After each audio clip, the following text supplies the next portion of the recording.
Victory, but at what cost? Welcome to the ninth ever Moody Sports Podcast, brought to you by me, Zach, Me, Cody. and today we're going to continue along the tradition of how Cougar football continues to surprise us, whether that be good or bad. We're going to talk about the Texans making a historical comeback. They're the second team ever, besides the Giants in 1925, I believe, to go from 0-3 to 7-3. A crazy win streak they're on, and hopefully it continues. We're going to talk a little bit about the Rockets and how they've really flipped the script on how they started and how they're now dominating the league, I'd even say, beating the Warriors. That's always impressive. And then we're going to finish off with a little bit of Houston Cougar basketball, as they are now 3-0 and really kicking a whole lot of butt. Cody, let's first start with what's on all our minds and most important is the victory and surprise, at least to us, that we had against Tulane in the senior day bowl. Senior day game. My fault. Before we get into that, my first question is, where was this defense all season? Oh, dude, it was all of the seniors riding the bench. It was the guys that never play. You didn't go to the game, but I was there. Me and like 6 other people were at that game. Thursday night, we had come There off was of at 2 least losses. 7. If you're counting concessions. It's attendance too, right? And I saw so many new people out there that I just had never seen them. And then we'd look them up in the directory. They're like at the bottom of the list. And it's some senior with some crazy name that you had never seen ever. Here's a note. I forgot to tell you this. Who's that guy? The freshman that you he's not a freshman, he's a sophomore now. He's our age. But he was in like your orientation group. The football player, the blonde, the white guy with the long hair, the Palomar Oh, hair. I can't think of his name, but Something Justice. His number usually is number 3. 3? Yeah. He played running back yesterday. Yeah, he wore 35. 35. And he was electric. Unstoppable. I am not a fan of him on defense. But on offense, You could say he was Todd give that man the Gurley-esque. football. His juke moves were running straight, and I loved it. Human bowling ball is Oh, the only yeah. way I could Oh describe yeah, it. man. His change of direction was maybe like a 5-degree adjustment. If, he maybe if that. he maybe if turned that. he maybe turned his head, and that was the most his body moved. But it was great, because everybody in that stadium was either drunk because they didn't want to see what they thought was going to be a disaster, or they had such low expectations. Our section, that's what our section had. They had such low expectations that if we completed a pass for 0 yards, we were excited. So watching that game happen was probably the most exciting and fun football I've had in forever, which doesn't make sense. That's something somebody says when like the Browns win one football game, but that's how I felt.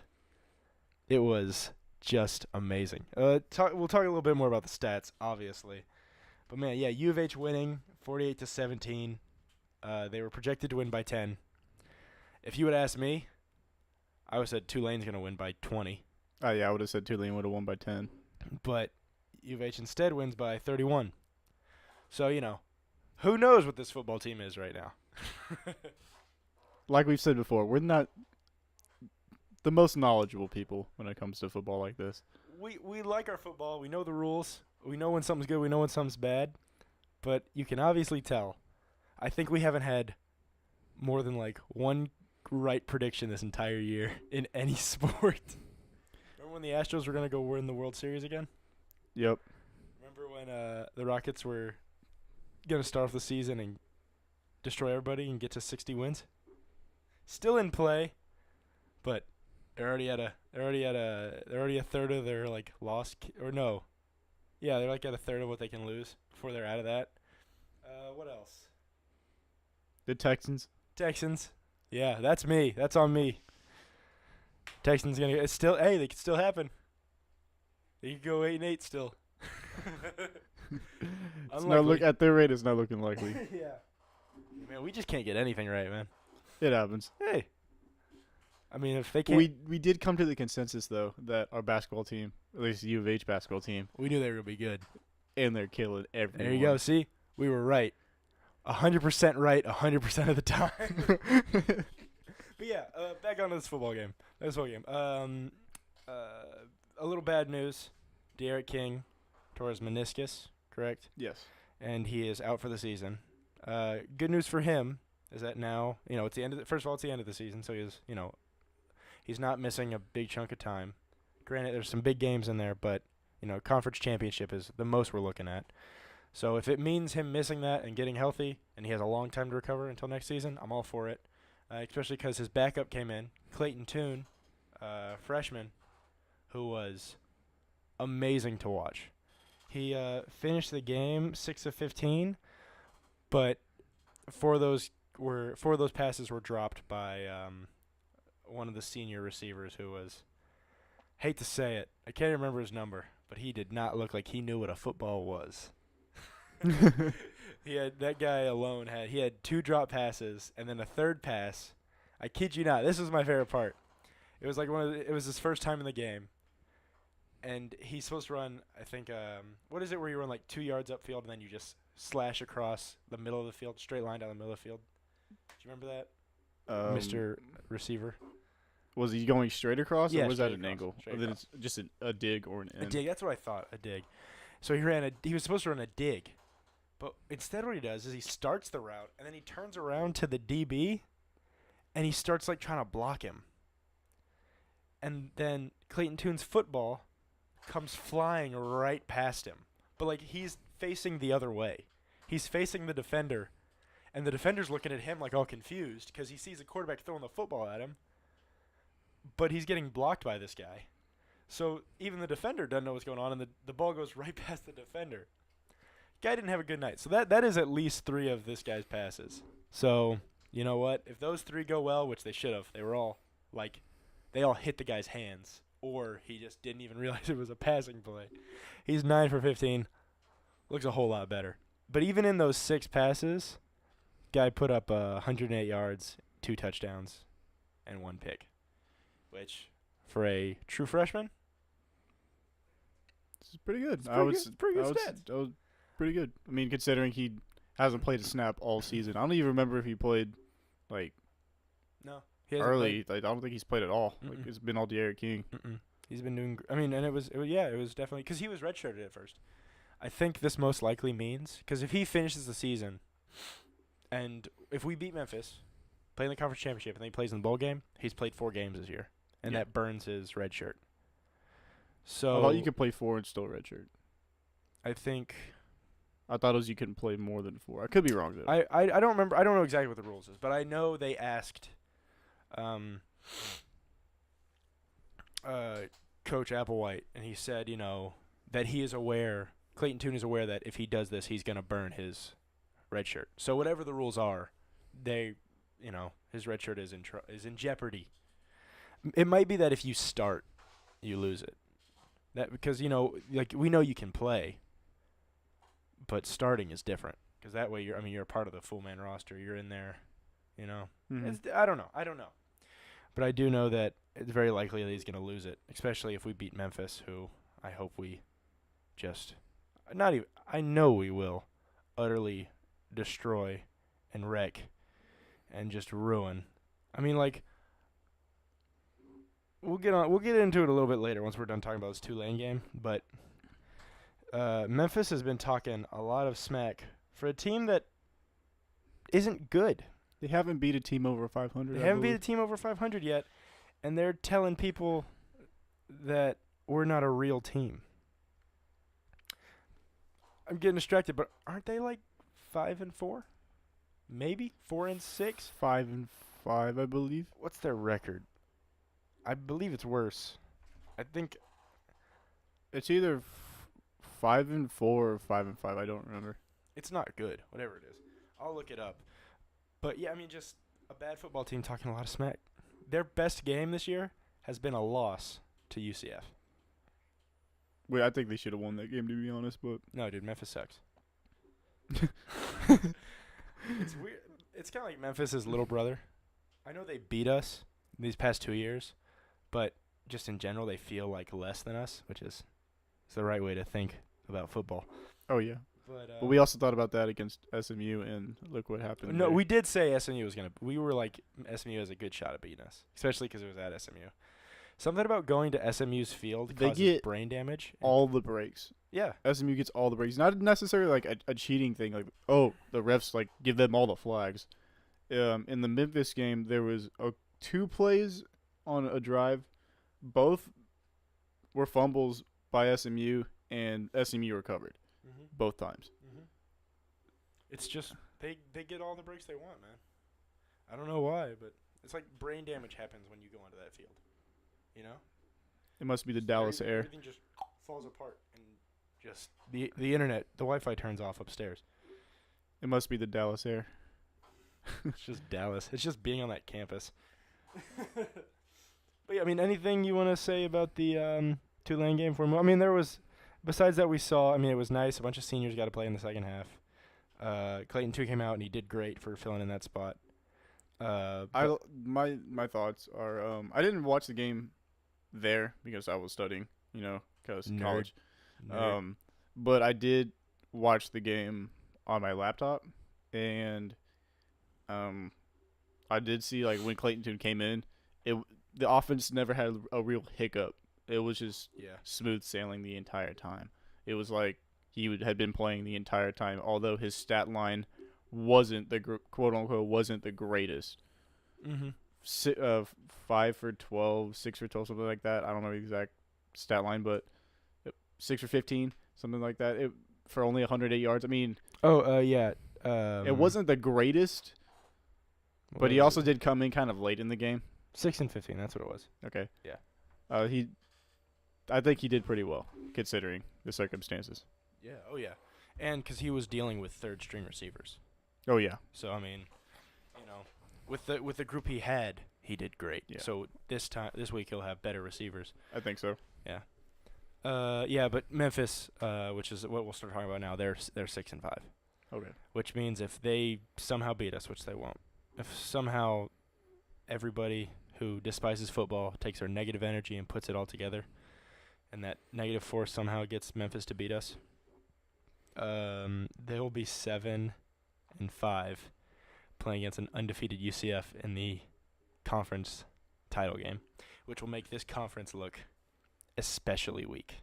Especially this side. This that's what I mean. Yeah, this side. But even that, I mean, everybody will look and go, "Oh, poor UCF."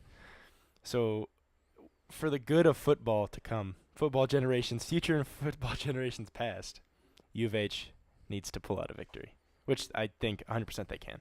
Especially because here's some good news: Ed Oliver is reportedly playing. Like, not like speculation. Like, they're like inside sources are like, "Oh, he's playing this week." Not speculation. Like, people are like, they've heard from him that he's going to play. He hasn't come out and said anything, but that's what people are hearing, is that he said he's going to play. And I think that has to do with, which now brings us into our next part, Memphis's Drew Kyler. I think that's his name. Drew Kaiser. Some nobody. Kaiser. Already just awful. Memphis' starting center was saying that ain't nothing real. This is a quote from the Houston Chronicle, reported on by Joseph Duarte. Ain't nothing real coming out of H-Town. Excuse me, what?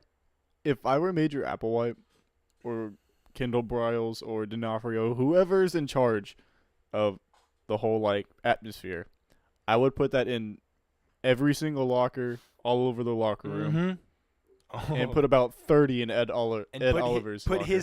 Get this guy's face, get a fat head of it, and just smack it on Ed's locker. If I were Ed Oliver, I'd be taking this so personal. Every night before I went to sleep, I would look at a framed picture of this guy's face, and I wouldn't think anything. I'd just look at it and let just primal thoughts go through my head on how much I'm going to destroy this man when game time pops up. I better see, at least as a fan, I better see that center. We won't name his name because it's not worth Yeah, worth our we already time. have Drew Kaiser. I'll say it. Drew Kaiser. He's not worth my I want people time. to know, so that way, when Ed Oliver ruins this man's life on that field, embarrasses him in every physical way and mental way possible, they get to say, not just, oh, Memphis' center didn't stand a chance. They get to say, no, Drew Kaiser got demolished. He's not even worth my time, but I hope that every play he's on his back and Ed Oliver's in the running back and or quarterback's face and tackling them both. I want them to have PTSD. They're going to wake up with nightmares and night shakes. I hope Ed Oliver sacks the quarterback and the center in the same play You know every I single play. I honestly want to see? Just to get this guy's mind right, because obviously he's not mentally well. But to fix this man's mind, I want the first play of the game, nothing tricky from Ed, just a straight-up bum rush at this guy's chest. I Lift couldn't him off agree the more. ground. I couldn't agree more. He's faster, he's stronger, he's quicker, he's smarter than any center he's played all year. That's why you see quadruple teams on this guy. I mean, you think back to even that first loss to Texas Tech. It'd be 3-on-1, and Ed was getting movement. Now imagine some no-name dude from Memphis who is 6-5. Missouri put up like 65 on him or something like that. Oh, he's in trouble, dude. And I'm excited. I hope he plays. I know everything says he's gonna play, and it's pointed in the right direction. But I hope this is the straw that breaks the Cougars' back and gets him out on the field. You know, I want that man to be out of the game by halftime. not even because of injury, just because he's scared. Because he's got beaten up so much. He's like, Coach, I can't take can't this do it. anymore. Coach, put in the backup, coach. There's nothing in H-Town. That's what he said. Quoted. If he would have said there's no defense in H-Town, I might have agreed with that. No, I'm not. He could have said something that was so true that it hurt my soul to the core, and I go, "You're a liar," right to his face. He could have all the proof. Filthy liar. He could bring up statistics that were supported by the U.S. Census. I wouldn't believe a word he said. I don't care if he's telling me good place to eat in Memphis. I'm not eating there. I think that place is a dump. C rating on Yelp. Garbage. Yeah, but not only that, but also another offensive lineman from Houston who plays for Memphis, Trayvon Tate, said, I don't think they're anything special. I think it's a bunch of front-running guys who think that they are the best ever to play football. That's what everybody thinks until they play Memphis. Now, let me remind you what Cody said earlier. Memphis has not beaten anybody over 500 yet. They hold such esteemed victories as UConn, Ooh. Georgia Southern University, the Jaguars, if you've heard. Ooh. One of Alabama's toughest opponents, Mercer State. Oh. I know. Hang on. Mercer State. Mercer. Wow. They've got one against ECU, which U of H beat this year. By like 50? By 1 million. Yeah, I remember that. Who else did they beat? That's 4 victories? SMU? They got a victory against... Hey, U of H didn't do that. That's the truth. But also, that's their best victory. Yeah.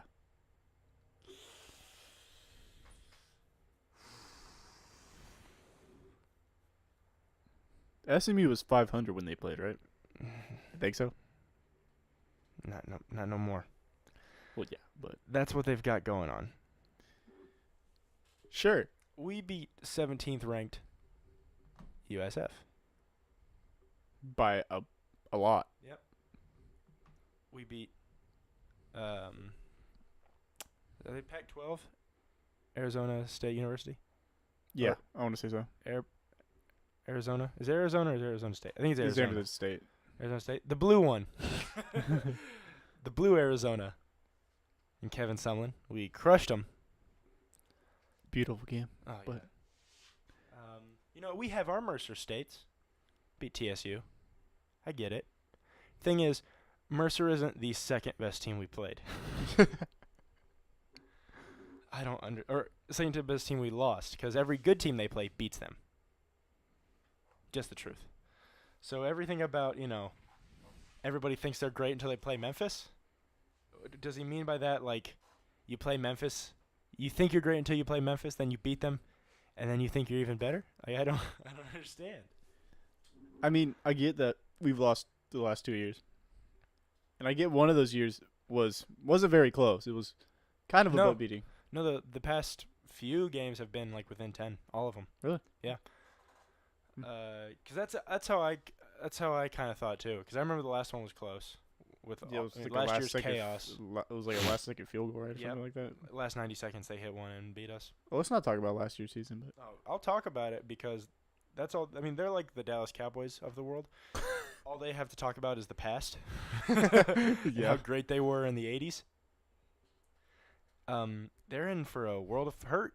Even, I mean, if Ed Oliver doesn't play, I still think we beat him by 20. If he does play, we beat him by 30. I think even more. I get that, but there's still a possibility we could lose. Like with any team, But I know your feelings. There's a possibility. You know how I feel about this. There's a possibility we lose. Like that's with any team. Alabama was tied to Citadel at halftime. Yeah, I'm gonna say Alabama. It was a 50-17 game at the end, but that's beside the point. The point is, not every team is unbeatable. And so I think we could lose, but with Ed Oliver playing, get that negativity out of my life. with Ed Oliver playing, and our starting receiver core back in line, and hopefully some chemistry built with the quarterback, our new quarterback. Tune's gonna fine tune it. Yeah, Tune and to victory. our receivers. Sorry, I think we beat them by 40. We're gonna utterly crush them. I mean, we've only had one game under 30 this entire year. That was against SMU. SMU. You think Memphis is going to stop that? You think Memphis is the team that finally says, you know what? No. They're not going to score anymore. The only way Memphis does that is the way they stifle most offenses is that they play extremely dirty and they try to hurt players. There's that video of this is what even blows my mind. In my hatred scale of other teams, it's SMU's at the top. SMU is my most hated by far. But then, the next one is most definitely Memphis. You hate Memphis more than Texas? Yeah, because we play Memphis. I do. I no. I as a U of I H fan, strongly. that kind of hurts a little bit. I strongly dislike Texas, but we never play them. They won't. No, it's not that we don't play them. They won't play us. us. If they did, then I could have that physical hatred. But because we don't, it doesn't manifest itself in my body like these do. Oh my goodness, this is gonna be full. This podcast is gonna be full of me just taking a giant. Is he here? Huh? Is he here or is it in Memphis? It's at Memphis. Okay. Where's Memphis? Because I'm going. Have fun going to Tennessee, bud. 30 degrees? Meh. What was I saying? Oh, yeah. The hatred scale. It's Memphis next because Memphis is almost as dirty as SMU. And even in this last game, there's video of this player, a linebacker, rolling up on an SMU player's leg. He grabs a hold. You know that you grab a hold of a leg. It's the stuff you see in like high school, where some over-steroided little midget boy grabs a leg and he rolls up trying to like break the kid's leg. He did that to an SMU player, and it wasn't like he was in a pile where that was a bad thing to do, but smartly done. He was in the open. There was no pile on him, and he tried doing it. He did that to number 14, right? If I remember correctly. I think so. Is there a quarterback? I remember the number 34. There was definitely a 4, but I don't remember. I think it was the tight end or something like that. I don't know. I just know it's stupid, and Memphis is stupid. They are known for playing dirty. In their bowl game, was it last year, 2 years ago? They started a fight after the game that they won. Memphis is dirty and stupid. SMU is dirty but smart. Memphis is dirty but stupid. So when we crush them by 40, and 10 players get lost to ejections on Memphis's bench, I mean, I'm gonna be chilling at home, having a great time. Well, I'll be in Tennessee watching the game, buddy. Yeah, I'm sure you will. Yeah, hell yeah, I will. Buy your tickets. All right, let's talk about more positive things instead of our intense hatred for. We can go on for hours about Oh, dude, I really could. That team from the Oh, East. man, that'd be a whole separate. We'll start calling them that team from the East. Yeah, it'd be a holiday special. We're gonna talk about the Texans and their just makeover of how the season was going at a steep dive off a cliff, and then they just put on their NASA rocket boots and just blew away everybody's expectations. 7-3 after starting 0-3. We talked about this at the beginning, and I'm sure we talk about it every week. It's like the Texans are allergic to losing. These past 2 weeks, they've tried to lose. Yeah. Tried to lose to Denver. Tried to lose to the Redskins. And they just can't do it, despite their best intentions. We won the last 2 games by a missed field goal and a broken leg. Mm-hmm. No. I hate to say it, but Hey, it was the broken leg. And they missed the field goal there, too. That is true. 50-yarder. It was short. It was down the line. I was watching it because we had it on the TV. Mm. It's down the line, and I'm like, oh, they're going to make it. It's over. And then I see it land in the end zone. I'm like, somehow we won. Hallelujah. Somebody's watching over us. Jesus loves the Texans.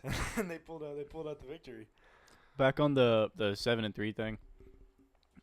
If I remember correctly, the statistic of teams that start 0-3 and go to the playoffs, it's like 0.2%, Yeah, it's like less than half a 0.3%.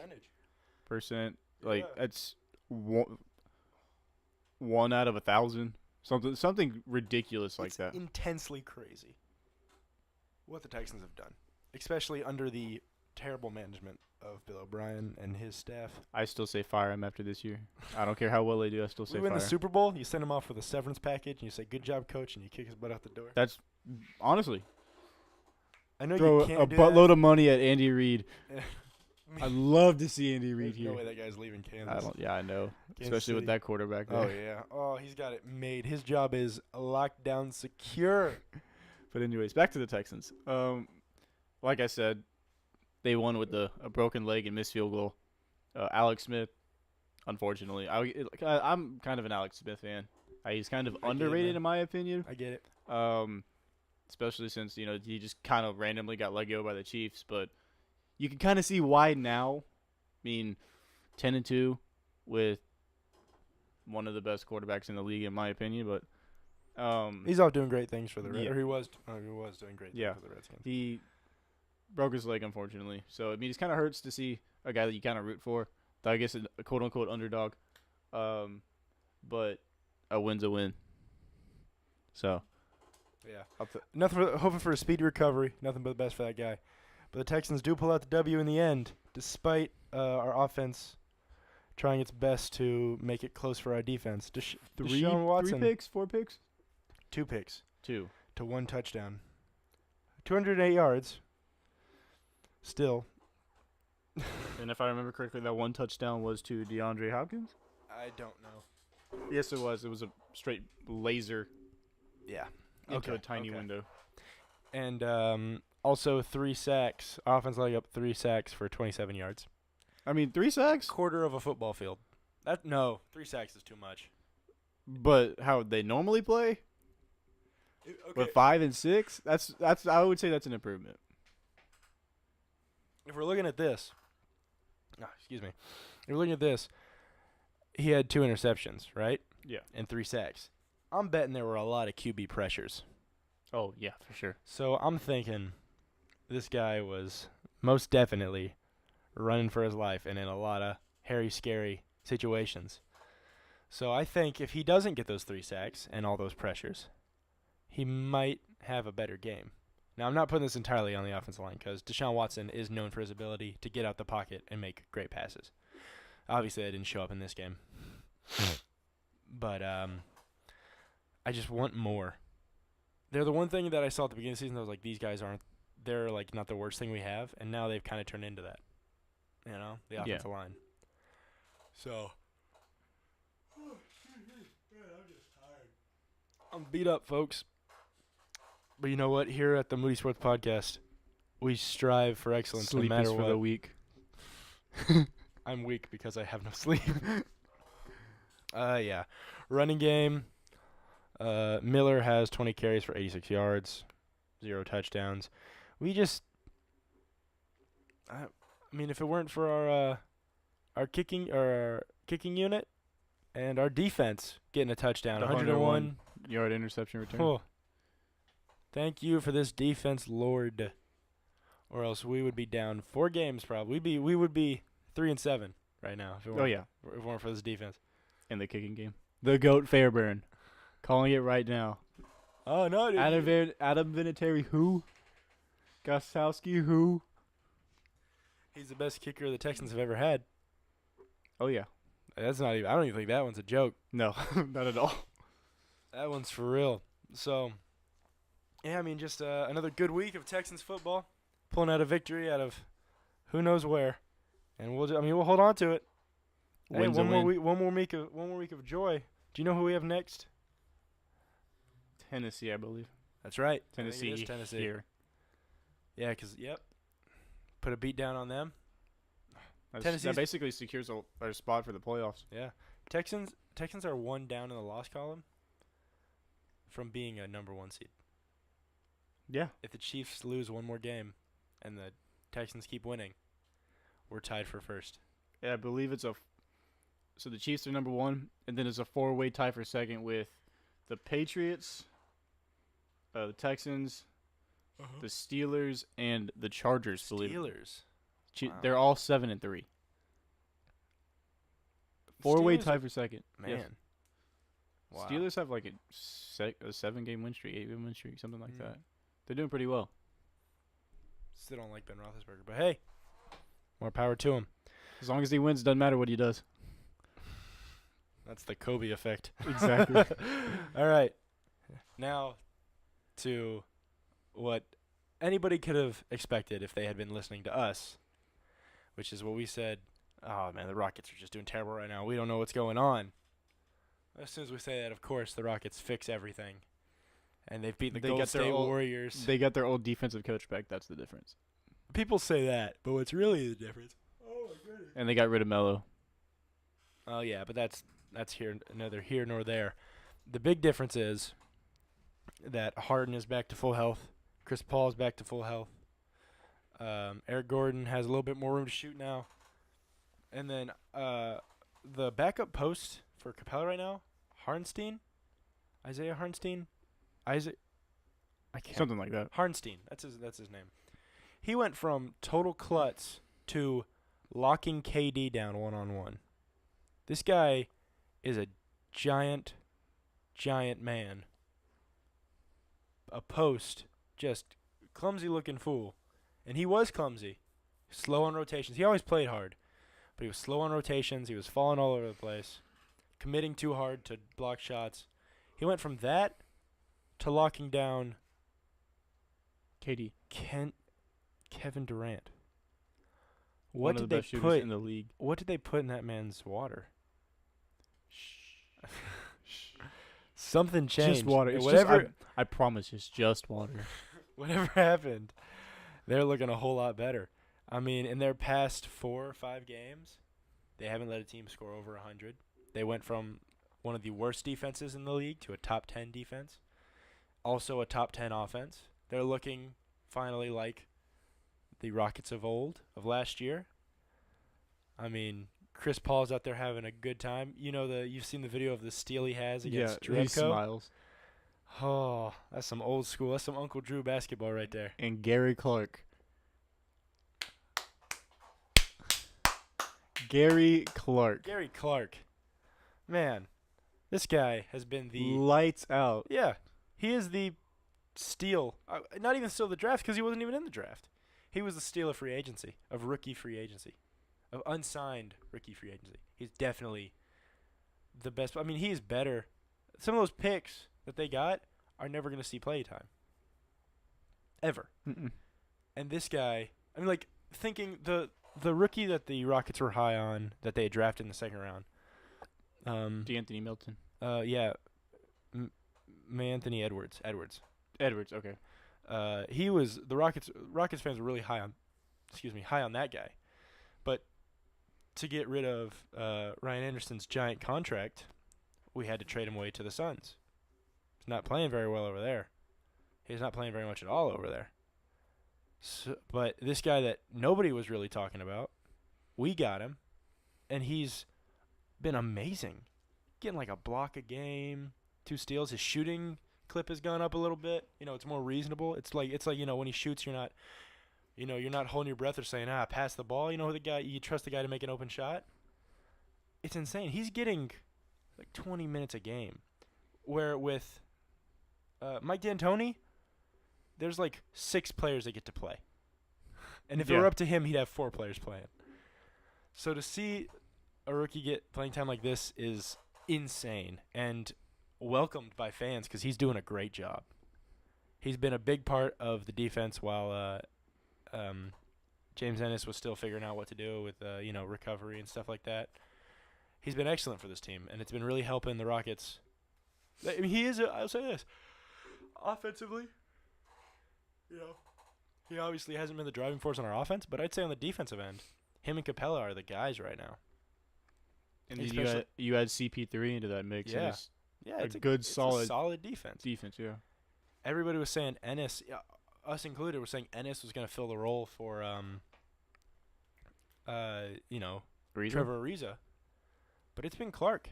I agree. Clark has been that guy. He's been can guard most anybody. He's quick. He moves the ball well. He's doing a good job of, hey, this is what we expect out of you. Stay within these lines, and you're going to be great. And he says, okay. He doesn't try to superstar it. He doesn't go outside of his lines. Which, I mean, being honest, in a team that the job is to run up down the court, shoot threes, and try to dunk the ball, your barriers are bigger than most. Yeah. But still, he does not jump outside of those. He's not playing iso ball.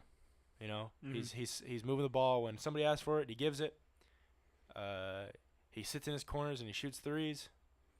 He's doing everything great. He's getting up, blocking shots, taking steals. I mean, come on. What more could you expect from, let alone a first rounder, but an unsigned rookie? Wow, I'm so glad the Rockets. In Moody we trust. In Moody we trust. Amen. Man, I'm just. It's exciting basketball again, and I hope they continue to destroy people. And also a little side note before we move on, because this segment's kind of short, because there's not much to talk about besides that. We're good now. Yay. I wouldn't even say we're out of the hole yet. We're getting to where we were last season. We're over 500. But yeah, I agree. That sounds big. 6-game winning streak, something like that. Oh, 6 out of the last 7. Yep. But yeah, last thing to mention before we move on, the Warriors, after their Kevin Durant, Draymond Green debacle, if that's something you should look up on your own time. But after that, they had a tour of Texas. They played all 3 Texas teams, and they lost to all of them. Lost to Houston, went to Dallas, lost to the foreign Lightning. What's his name? Luka Doncic. Guy was put up 20-something points, 7 assists on the Warriors. Ooh. And then even the Spurs, who aren't even looking like a playoff team this year, beat the Warriors. So everything's good in the basketball NBA world. I think, you know what? Light's finally shining. It's a new day. The storm's passed. The floods are gone. The crops are growing. NBA basketball's looking better. No 3-peat for the Warriors. I'm calling it now. Slap on the knee. Honestly, no 3-peat for the Warriors. I believe they're number 2 right now, behind. They're 1 game ahead. I thought the Raptors are number 1 right now. Maybe in power rankings. Well, in record. I'm just talking about the West. Yeah. Raptors are in the East. Oh, I'm stupid. Sorry. Who am I thinking of? I don't know. Anyways, Clippers maybe. Clippers are, I think, 2nd seed. Which is crazy to think about. With Montrezl Harrell. But I think, this is the year that they're going to be dethroned. That whole debacle with KD and Draymond.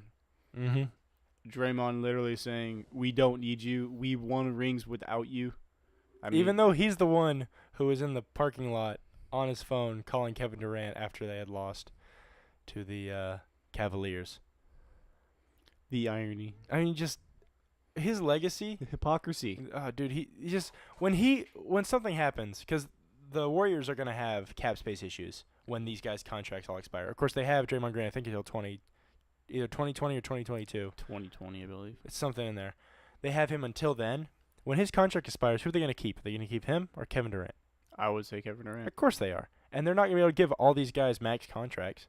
There's no way. They're going to lose some pieces. So they're going to lose Draymond Green when he goes to some no-name team or whoever offers him a max contract, which is going to be a bad team, most likely. He's going to be awful because he's not star power. He doesn't have that driving force. He thinks he does because he's surrounded by the best shooters to ever play the game. Yeah. But on his own, what's he going to do? Who's he going to pass the ball to that can hit a three-pointer from the 50-yard mark? Who? 50-yard mark. Yeah, nobody. So, I mean, this guy, he talks so much smack. I mean, and the way they said the locker room felt like, everybody was telling Draymond Green to calm down. And they're like, dude, what are you talking about? Like, hey, you need to chill. Nobody was mad at Kevin Durant because they all know that Draymond Green is the problem. He's a time bomb in that locker room. And obviously it's getting a lot closer to blowing up. And for all that's good in the NBA, oh man, I hope it blows up soon.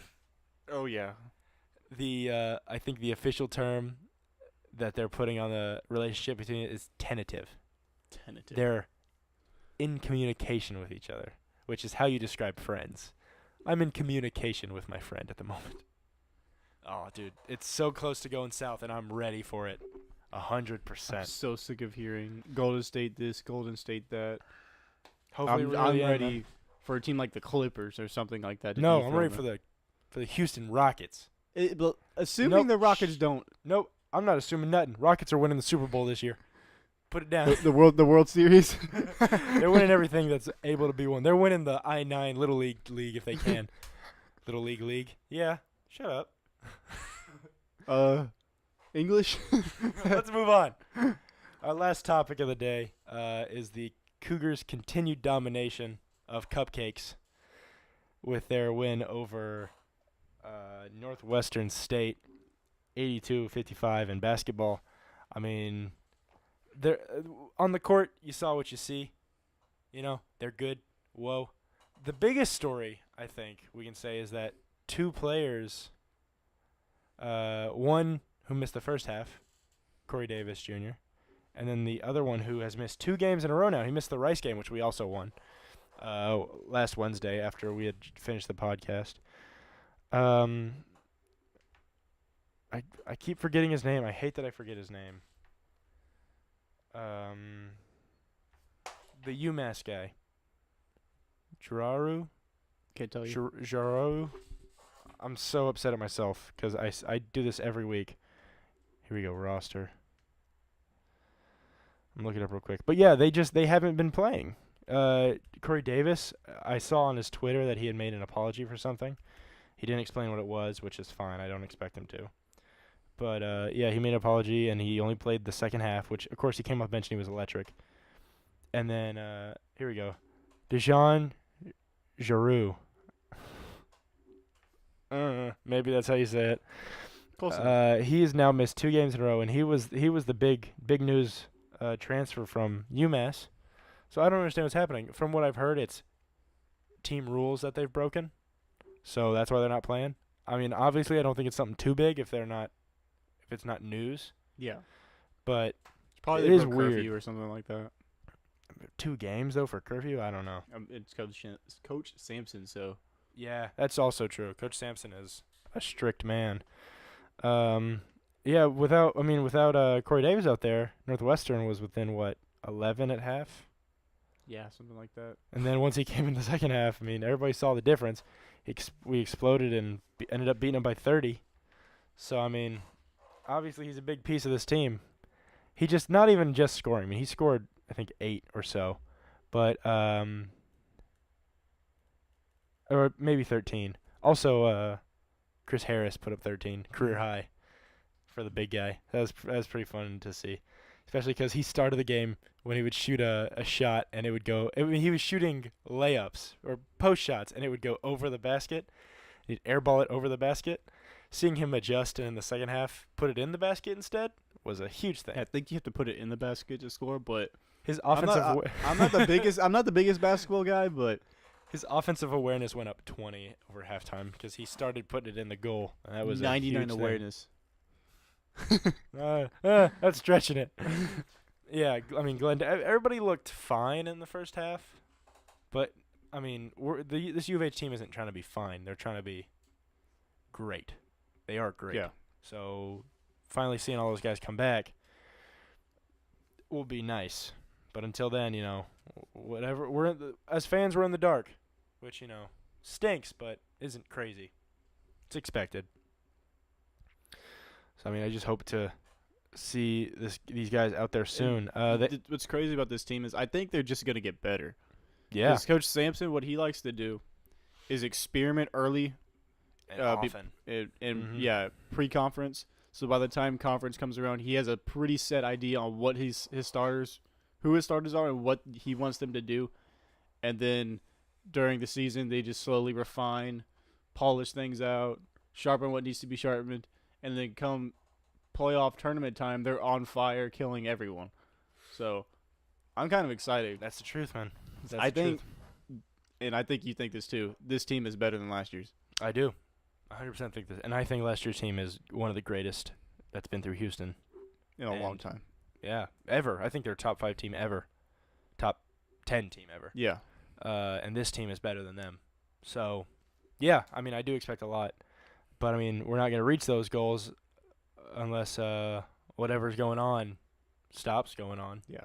I mean, obviously it seems like Coach Sampson has control of his team if he is, jumping on these guys early. There's no, this isn't getting, like, whatever happened isn't getting leaked to reporters. There's not, you're not seeing players not on the bench. They're there for their teams, and they're cheering for their teammates. So, I mean, I still think they are involved, and they're still committed to the team. They just made some mistakes, and it looks like it's getting fixed. Mm-hmm. Hopefully.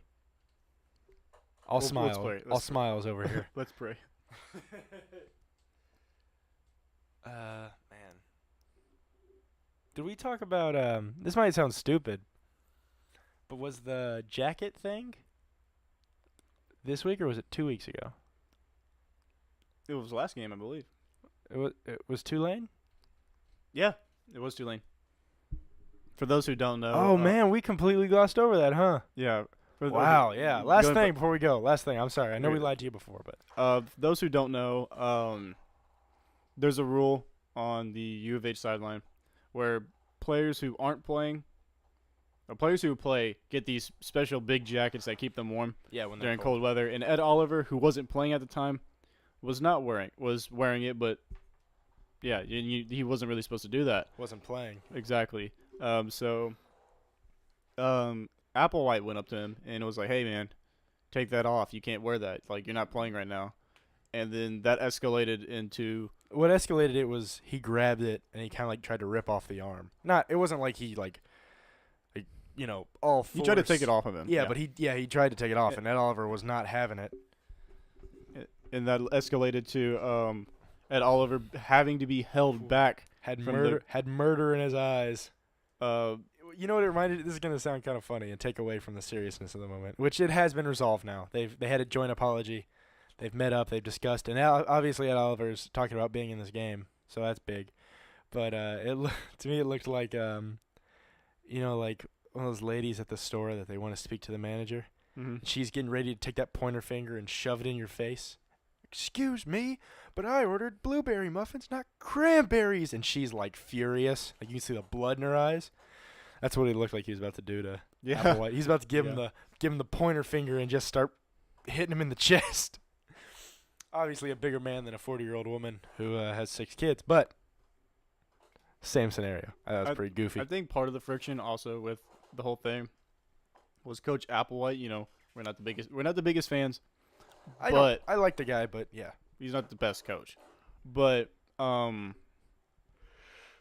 think Applewhite was just getting frustrated with Ed Oliver because pregame, even the game before, he was jumping around, messing around with the receivers. Routes He's running routes, jumping around, catching one-handed passes, like he could have played in that game. And I think that irks him. That irks.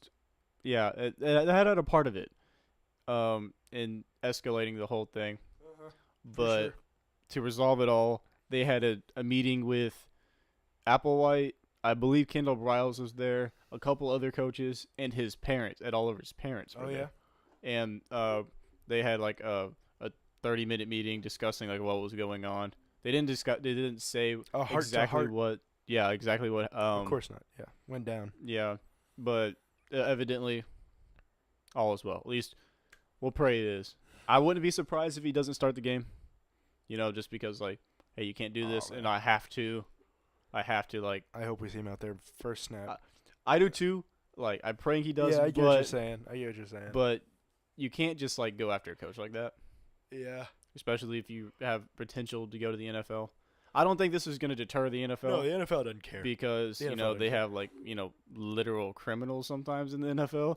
We won't name names, but I love rice.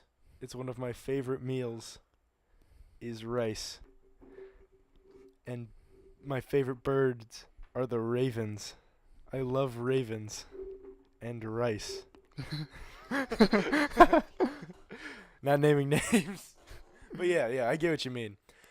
So yeah, I mean this thing isn't a big deal. It's not a big situation. It was blown out of proportion.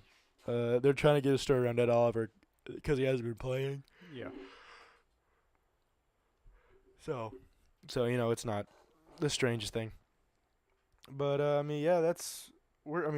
sorry if this one we seem a little sleepy. We're both two tired boys, and the holiday break is Thanksgiving's here, so couldn't have come sooner. Oh, it could have. Oh yeah, but it couldn't have. It came at the right time. Yeah. So we're gonna log off, but thank you for tuning in with us on the Moody Sports Podcast. Remember to like, comment, and subscribe. Turn on that notification bell to get future updates when we release every Tuesday afternoon. Usually, maybe we try. And thanks for giving us. Follow our Twitter @Moody Sports. None of y'all do, but please give it a try. Adios. Bye.